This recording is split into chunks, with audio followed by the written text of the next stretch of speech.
நண்பர்களே, நீங்க எவ்வளவுதான் உழைச்சாலும் வீட்ல பணம் ஒரு நிமிஷம் கூட தங்கலையா? ஒரு நிம்மதி இல்லாம சண்டை சச்சரவா இருக்கா? ஒரே ஒரு எளிய பரிகாரம்தான் உங்க வாழ்க்கையை மாற்றிடும். உங்க கஷ்டம் மொத்தமும் கரையணும்னா ஒரே ஒரு பிடி உப்பை தூக்கி இந்த மூலையில போடுங்க. வீட்டுக் கடன், தரித்திரம், கண் திருஷ்டி எல்லாமே ஒரே மாசத்துல காலி. நம்பலைன்னா இந்த 5 நிமிஷம் வீடியோவை முழுமையாக பாருங்க. இது உங்களைப் போலவே கஷ்டப்பட்டு மீனாட்சி என்ற பெண்ணின் உண்மை கதை. அவங்க வீட்ல லக்ஷ்மி கடாட்சம் இல்லாம எல்லா செல்வமும் தண்ணில கரைஞ்ச உப்பு மாதிரி வீணா போயிட்டு இருந்துச்சு. ஆனா அவங்க பாட்டி சொல்லிக் கொடுத்து வெறும் கல் உப்பை வெச்சு பண்ற ஒரு ரகசிய பரிகாரம் மீனாட்சியோட தலையெழுத்தையே மாத்திப் போட்டுச்சு. ஆயிரக்கணக்கான ஆண்டுகளாக நம் முன்னோர்கள் உப்பை வெறும் உணவுக்காக மட்டும் பயன்படுத்தவில்லை. அது ஒரு ஆன்மீக காப்பு கவசம் என்பதையும் நம்பினார்கள். இன்று நான் சொல்லப் போகிற பரிகாரம் மிக எளிமையானது, ஆனா அதிசயமானது. கல் உப்பு என்பது வெறும் மசாலா பொருள் இல்லை.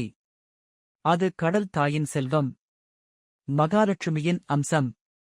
இந்த உப்பை எப்படி பயன்படுத்தினா நம்ம வீட்ல இருக்கிற அத்தனை எதிர்மறை சக்தியும் வெளியேறி பணவரவு கரை புரண்டு ஓடும்னு தெரிஞ்சுக்க வாங்க கதைக்குள்ள போகலாம்.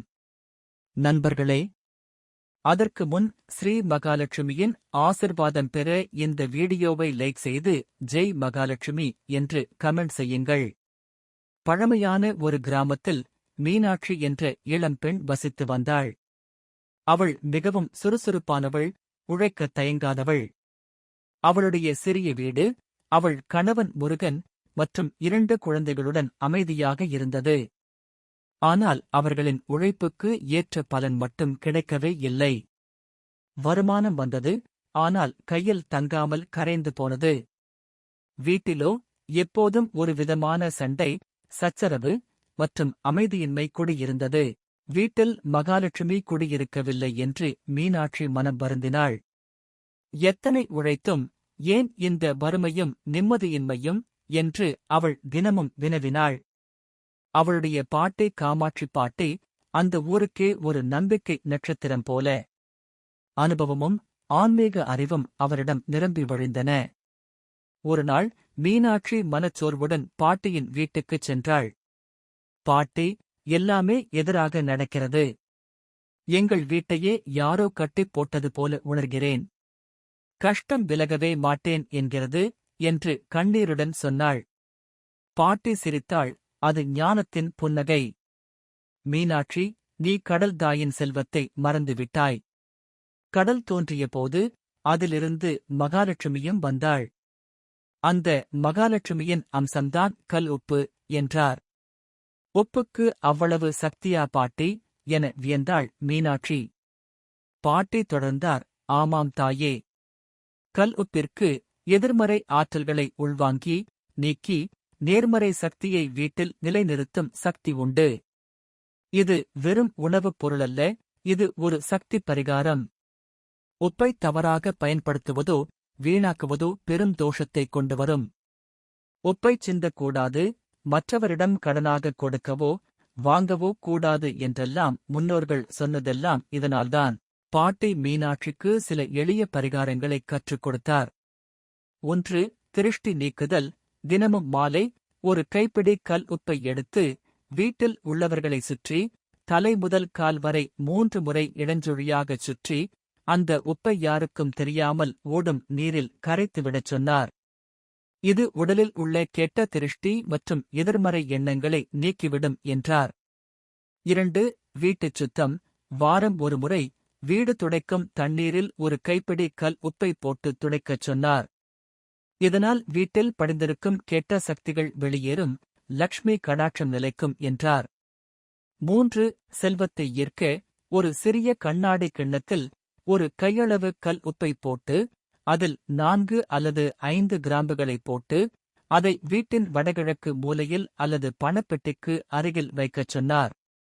இந்த உப்பு வீட்டில் உள்ள பணத்தட்டுப்பாட்டை நீக்கி செல்வத்தை ஈர்க்கும் காந்தமாக செயல்படும் என்றார். சில நாட்களுக்கு ஒருமுறை உப்பை மாற்ற வேண்டும் என்பதையும் அறிவுறுத்தினார். மீனாட்சியும் பாட்டி சொன்னதைக் கேட்டு நம்பிக்கையுடன் அந்த பரிகாரங்களைச் செய்ய ஆரம்பித்தாள். முதல் சில நாட்களுக்கு பெரிய மாற்றம் தெரியவில்லை. ஆனால் அவள் இடைவிடாமல் அதை செய்து வந்தாள். மெல்ல மெல்ல மாற்றங்கள் நிகழ ஆரம்பித்தன. வீட்டில் இருந்து தேவையற்ற சண்டைகள் குறைந்தன. கணவனும் மனைவியும் அமைதியாக பேச ஆரம்பித்தனர். 1 மாதம் கழித்து ஒரு சிறிய ஒப்பந்த வேலை எதிர்பாராத விதமாக முருகன் கைக்கு கிடைத்தது. அது அவர்களுக்கு நல்ல லாபத்தை கொடுத்தது.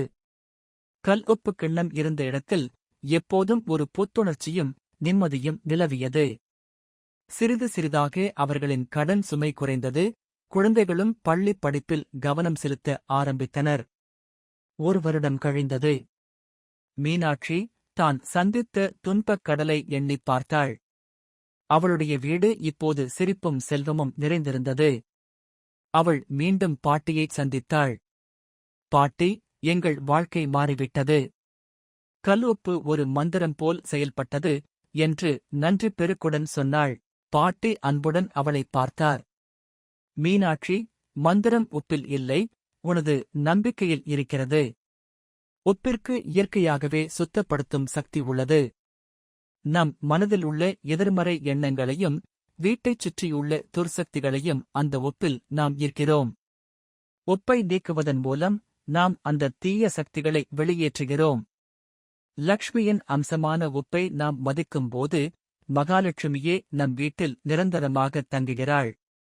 கல் உப்பு என்பது இயற்கையின் தூய்மையையும் உழைப்பின் நேர்மையையும் இணைக்கும் ஒரு பாலம்தான். மீனாட்சிக்கு உண்மையான ரகசியம் புரிந்தது. கல் உப்பு பரிகாரம் என்பது வெறும் சடங்கல்ல, அது தூய்மை, நம்பிக்கை மற்றும் நேர்மறை எண்ணங்களின் வடிவம். அன்றிலிருந்து மீனாட்சி எந்தச் சூழ்நிலையிலும் கல் உப்பை மதித்து கடலின் சக்தியான மகாலட்சுமியை தன் வீட்டில் நிம்மதியுடன் வாழ வைத்தாள். அற்புதம்! பார்த்தீங்களா? கல் உப்பின் மகத்துவம் எவ்வளவு பெரியதுன்னு.